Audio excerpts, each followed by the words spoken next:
Hello ಎಲ್ರಿಗೂ ನಮಸ್ಕಾರ. ನಾನಿವತ್ತು ವರಮಹಾಲಕ್ಷ್ಮಿ ದಿನ ವರಮಹಾಲಕ್ಷ್ಮಿ ಪೂಜೆನ ಯಾವ ರೀತಿ ಮಾಡಬೇಕು, ಸರಳವಾಗಿ ಯಾವ ರೀತಿ ಮನೇಲಿ ಮಾಡ್ಕೋಬೋದು ಅನ್ನೋದ್ರ ಬಗ್ಗೆ ನಾನಿವತ್ತು ಹೇಳ್ತಾ ಇರೋವಂಥದ್ದು. ಈ ದಿನದಂದು ವರಮಹಾಲಕ್ಷ್ಮಿ ದೇವಿಯನ್ನು ಪೂಜಿಸಬೇಕಾಗುತ್ತೆ.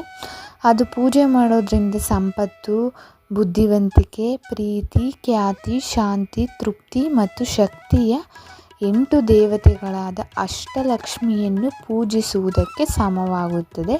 ಈ ವರಮಹಾಲಕ್ಷ್ಮಿ ವ್ರತನ ಮಾಡೋದ್ರಿಂದ ಒಂದು ಶ್ರಾವಣ ಮಾಸದ ಶುಕ್ರವಾರದಂದು ಆಚರಿಸಲಾಗುತ್ತದೆ. ಈ ಪೂಜೆಯನ್ನು ಮನೆಯಲ್ಲಿ ಸರಳವಾಗಿ ಆಚರಿಸಬಹುದು. ಅದು ಹೇಗೆ ಅಂತ ಅಂದರೆ, ಮೊದಲಿಗೆ ವರಮಹಾಲಕ್ಷ್ಮಿ ಪೂಜೆಗೆ ಯಾವೆಲ್ಲ ಸಾಮಗ್ರಿಗಳು ಬೇಕಾಗುತ್ತೆ ಅಂತ ನೋಡೋಣ.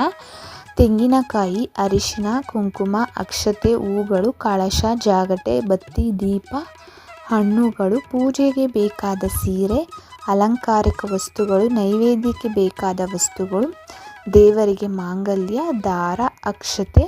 ಇನ್ನು ನೀವು ತುಂಬಾ ಗ್ರ್ಯಾಂಡಾಗಿ ಸೆಲೆಬ್ರೇಷನ್ ಮಾಡ್ತೀವಿ ಅಂತಂದರೆ ನೀವು ಇನ್ನೂ ಬೇಕಾಗಿರುವಂಥ ಲಿಸ್ಟ್ಗಳನ್ನ ನೀವು ಮಾಡ್ಕೋಬೋದು. ನಾನು ಸಿಂಪಲಾಗಿ ಯಾವ ರೀತಿ ಮಾಡ್ಕೋಬೋದು ಅವತ್ತಿನ ದಿವಸ ಅಂತ ಹೇಳ್ತಾ ಇರೋ ಅಂಥದ್ದು. ನಾವು ಬೆಳಗ್ಗೆನೇ ಬೇಗನೆ ಎದ್ದು ಸ್ನಾನ ಮಾಡಿಕೊಂಡು ಉಪವಾಸನ ಕೈಗೊಳ್ಳಬೇಕಾಗುತ್ತೆ. ಅದು ಸೂರ್ಯಾಸ್ತ ಆಗೋಕ್ಕಿಂತ ಮುಂಚೆನೇ ನಾವು ಉಪವಾಸನ ಸ್ಟಾರ್ಟ್ ಮಾಡಿ ಫುಲ್ ಪೂಜೆ ಎಲ್ಲ ಎಂಡಾದಮೇಲೆ ನಾವು ಉಪವಾಸ ವ್ರತನ ಮುರಿಬೇಕಾಗಿರೋ ಅಂಥದ್ದು.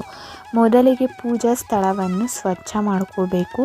ರಂಗೋಲಿನ ಹಾಕಿ ಪೀಠನ ರೆಡಿ ಮಾಡಿ ಅದರಲ್ಲಿ ಬಾಳೆಕಂಬ ಮತ್ತು ಮಾವಿನ ಎಲೆಗಳಿಂದ ಅಲಂಕರಣ ಮಾಡಿ, ಮತ್ತು ಕಳಶಕ್ಕೆ ಅಕ್ಕಿ ತುಂಬಿಸಿ ಅದಕ್ಕೆ ಅರಿಶಿಣ, ಕುಂಕುಮ, ದ್ರಾಕ್ಷಿ, ಗೋಡಂಬಿ, ಕಲ್ಲು ಸಕ್ಕರೆ, ಜೇನುತುಪ್ಪ, ನವಧಾನ್ಯಗಳನ್ನು ಹಾಕಿ 9 ಎಳೆಯ ದಾರಗಳನ್ನು ಅರಿಶಿಣದಲ್ಲಿ ಅದ್ದಿ ಕಳಶಕ್ಕೆ ಕಟ್ಟಬೇಕು. ಕೊಡ ಹಾಕ್ತೀವಲ್ಲ ಆ ಬಿಂದಿಗೆಗೆ ನೀರನ್ನು ತುಂಬಿಸಿ ಆ ನೀರಿನೊಳಗಡೆ 3 ಸರಿ ಮೊಸರು, 3 ಸರಿ ತುಪ್ಪ, 3 ಸರಿ ಹಾಲನ್ನು ಹಾಕಿ 3 ಸರಿ ಜೇನುತುಪ್ಪನ ಹಾಕಿ 6 ಗೋಮತಿ ಚಕ್ರ, 6 ಕವಡೆ, 1 ಉತ್ತತ್ತಿ ಅಂದರೆ ಖರ್ಜೂರ, ಮತ್ತು ಒಂದು 6 ದ್ರಾಕ್ಷಿ, ಒಂದು 6 ಗೋಡಂಬಿ, ಒಂದು 6 ಬಾದಾಮಿ, ಬೆಳ್ಳಿಕಾಯಿನೂ ಚಿನ್ನದ ಕಾಯಿನೂ ಇದ್ದರೆ ಹಾಕ್ಬೋದು ನೀವು ಬಿಂದಿಗೆ ಒಳಗಡೆ. ಇಲ್ಲ ಅಂದರೆ ಒಂದು 5 ರೂಪಾಯಿನೋ 1 ರೂಪಾಯಿನೋ ಆ ಥರ ಕಾಯಿನ ಹಾಕಿ ಅಕ್ಷತೆ, ಅರಿಶಿನ, ಕುಂಕುಮ, ಜಾವತ್ ಪೌಡರು, ಅಡಿಕೆ, ಬಟ್ಲಡಿಕೆ ಒಂದು ಎಲ್ಲನೂ ಹಾಕಿ ನೀವು ಬಿಂದಿಗೆ ಒಳಗಡೆ ಫಸ್ಟು ನಮಸ್ಕಾರನ ಮಾಡಿಕೊಂಡು ಬಿಂದಿಗೆ ಮೇಲೆ ಇಟ್ಟು ಕೈನ ನಮಸ್ಕಾರನ ಮಾಡಿ, ಆಮೇಲೆ ಲಕ್ಷ್ಮೀ ದೇವಿಯ ಮುಖವಾಡವನ್ನು ತೆಂಗಿನಕಾಯಿಗೆ ಜೋಡಿಸಿ ಸೀರೆ ಉಡಿಸಿ ಒಡವೆಗಳಿಂದ ಅಲಂಕರಿಸಿ, ನಂತರ ದೇವಿಗೆ ಹೂಗಳಿಂದ ಅಲಂಕಾರ ಮಾಡಿ ದೇವಿಯ ಮುಂದೆ ದೀಪವನ್ನು ಹಚ್ಚಬೇಕು. ದೇವಿಯ ನೈವೇದ್ಯಕ್ಕೆ ನೀವು ಕಡಲೆ ಪ್ರಸಾದ, ಪಾಯಸ, ಮೋದಕ ಅಥವಾ ಸಜ್ಜಿಗೆ, ಪಂಚಾಮೃತ ಈ ಥರದ ನೈವೇದ್ಯವನ್ನು ನೀವು ಮಾಡಿ ಇಡಬಹುದು. ಮೊದಲಿಗೆ ನೀವು ಗಣೇಶನಿಗೆ ಪೂಜೆಯನ್ನು ಸಲ್ಲಿಸಿ ನಂತರ ದೇವಿಗೆ ಪೂಜೆನ ಮಾಡಬೇಕಾಗುತ್ತೆ.